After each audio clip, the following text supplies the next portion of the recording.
கர்த்தர் நல்லவர். 2025ஆம் ஆண்டிலே கர்த்தர் நமக்கு தந்த வார்த்தை ஏசாயா 10ஆம் அதிகாரம் 27ஆம் வசனம். நம்ம எல்லாரும் சேர்ந்து வாசிக்கலாமா? அந்நாளில் உன் தோளில் நின்று அவன் சுமையும் உன் கழுத்து நின்று அவன் முகமும் நீக்கப்படும்.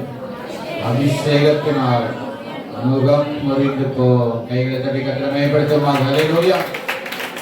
இந்த புதிய ஆண்டின் முதல் கர்த்தருடைய ஆராய பங்கு பெற்ற யாவரையும் கர்த்தர் ஆசீர்வதிப்பாராக. ஆமென். கர்த்தர் சபைக்கு கொடுத்த வார்த்தை இது. அதே போல ஒவ்வொருவருக்கும் கர்த்தர் கொடுத்த தனிப்பட்ட வாக்கு தத்தத்தை நீங்கள் வேதாகமத்தில் வைத்து அதை நீங்கள் எடுத்து அதை அறிக்கை பண்ணி ஜெபித்து செயல்படுங்கள். கர்த்தர் அந்த வார்த்தையை நிறைவேற்றி தருவார். அல்லேலூயா. Praise the Lord. அபிஷேகத்தினாலே முகம் முறிந்து போ. அசீரியனுடைய அந்த சுமையை குறித்து நாம் புதிய வருஷத்திலே நாம தியானித்தோம். ஆமென் சொல்லுங்களாமே. அடுத்து இன்னொரு சுமை வேதத்தில் சொல்லப்படுகிறது. அதை மட்டும் இந்த வசனத்தை வாசித்துட்டு நாம முடிக்க இருக்கிறோம். 5ஆம் அதிகாரம், யாத்ராமம் 5ஆம் அதிகாரம். Praise the Lord. ஸ்தோத்திரம். ஏன்னா நிறைய வசனங்கள் இல்லை.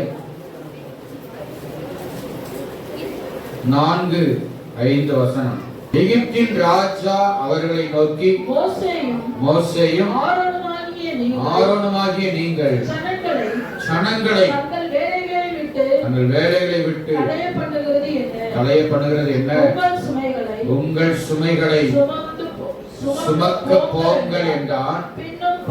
பின்னும் பார்வோன், இதோ தேசத்தில் ஜனங்கள் மிகுதியா இருக்கிறார்கள், அவர்கள் சுமை சுமக்கிறதை விட்டு ஓய்ந்திருக்கும்படி செய்கிறீர்களே. கவனியுங்கள். நீர் சர்வீஸில் நம்ம தியானித்தது அசீரியனுடைய அந்த சுமை. ஆமென். அது என்ன என்பதை குறித்து அன்றைக்கு நம்ம தியானிச்சோம். அடுத்து இரண்டாவது ஒரு சுமை சொல்லப்படுது, பார்வோன் வைக்கிற சுமை. யாரு? பார்வோன். பார்வோன் என்று சொன்னால் சூரியன் என்று அர்த்தமா? என்னது? சூரியன். இந்த காலத்துல எகிப்து தேசத்துல அந்த பார்வோன், அந்த பார்வோன் என்பது இந்த நாட்டுடைய பொது பெயர். பார்வோன் பார்வோன் பார்வோன் தான் அந்த ராஜாக்களின் பெயர்கள் வரும். அந்த நாட்களில் தான் இஸ்ரவேல் ஜனங்கள் அவர்கள் பஞ்சம் பிழைப்பதற்காக 70 பேர் எகிப்துக்கு போனார்கள். அங்கேயே அவர்கள் இருந்து விட்டார்கள். அங்கே போய் இஸ்ரவேல் ஜனங்கள் மிகுதியாய் பழுகி பெருகினார்கள். சொல்லுங்க அல்லேலூயா. பழுகி பெருகினது இந்த எகிப்திய மக்களுக்கு ஒரு எரிச்சலை கொடுத்தது. பார்வோனுடைய பார்வைக்கு அது கொண்டு போகப்படும் பொழுது, அப்போ இந்த பார்வோன் செய்த தந்திரமான காரியம், அந்நிய ஜனங்கள் வந்து நம்ம நாட்டில் பெருத்து போய் கொண்டிருக்கிறார்களே, இவர்களை என்ன செய்யணும், ஒடுக்க வேண்டும் என்று சொல்லி பல திட்டங்களை அந்த பார்வோன் செய்தான். நாம சொல்லுங்களாமே. போன அந்த இடத்துல கர்த்தர் இஸ்ரவேல் மக்களை பெருக செய்தார். அல்லேலூயா. அது பார்வோனுக்கு அந்த மக்களுக்கு எரிச்சலை கொடுத்தது. அந்த நேரத்துல தான் இந்த ஜனங்கள் ஆண்டவரை நோக்கி கூப்பிட்டார்கள், வாக்குத்தத்தம் பண்ணினார்.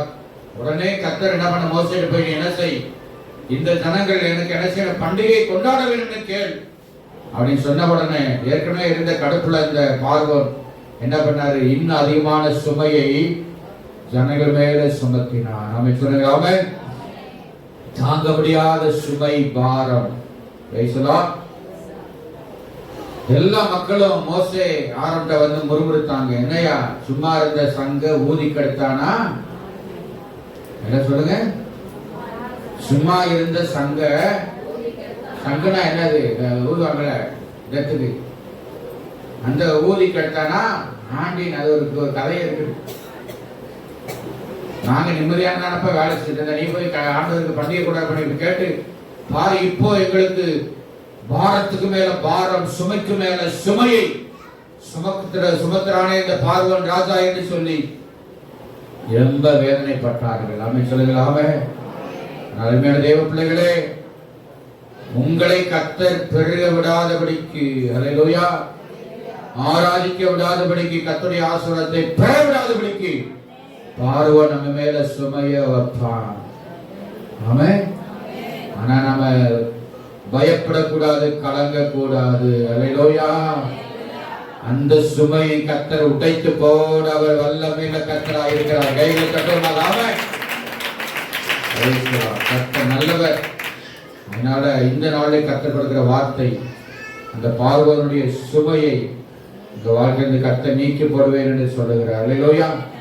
அதுக்கு நாம செய்ய வேண்டியது, நாம ஒருபோதும் நாம முறுமுறுக்காம, ஐயோ இப்படிப்பட்டதான சுமை பாரம் வந்து விட்டதே என்று சொல்லி நம்ம சஞ்சலப்படாமல் கர்த்தருடைய வார்த்தையை நாம விசுவாசிக்கணும். அல்லேலூயா.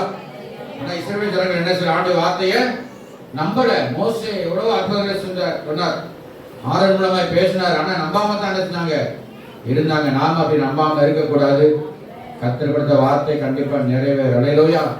உங்க தோள் மேல இருக்கிற அந்த சுமைய பாரத்தை, இந்த பார்வோனுடைய சுமையை கர்த்தர் நீக்கி போடுவேன் என்று இன்றைக்கு கர்த்தர் வாக்கு பண்ணுகிறார். அல்லேலூயா. ஆமென். அதற்கு நாம செய்ய வேண்டியது, கர்த்தருடைய வார்த்தை என்ன செய்யணும்? விசுவாசிக்கணும். அப்போ தேவனுடைய வார்த்தையை நாம நம்புறதுல விசுவாசிக்கல, அவ்வளவு உறுதியான விசுவாசத்தோட இருந்தீங்கன்னா உங்க மேல பார்வோன் என்னென்ன நிறைய விளக்கம் இருக்குது. நேரம் நமக்கு இல்லைனாலும் சுருக்கமா முடிக்கிறேன். தொடர்ந்து அடுத்த வாரங்களை நாம இந்த செய்தி நம்ம விளக்கமாக கேட்க போகிறோம். அல்லேலூயா. அதனால கர்த்தர் கொடுத்த வார்த்தையை நாம என்ன செய்யணும்? முதலாவது விசுவாசிக்கணும், அதை ஏற்றுக்கொள்ளணும். கண்டிப்பா இந்த பார்வோன் சுமை உங்களை விட்டு நீக்கி போடுவார் கர்த்தர். ஆமென். இந்த வார்த்தையின்படி கர்த்தர் ஒவ்வொருவரையும் ஆசீர்வதிப்பாராக. எல்லாரும் ஆமென் சொல்லுங்கள். ஆமென். God bless you. ஆமென்.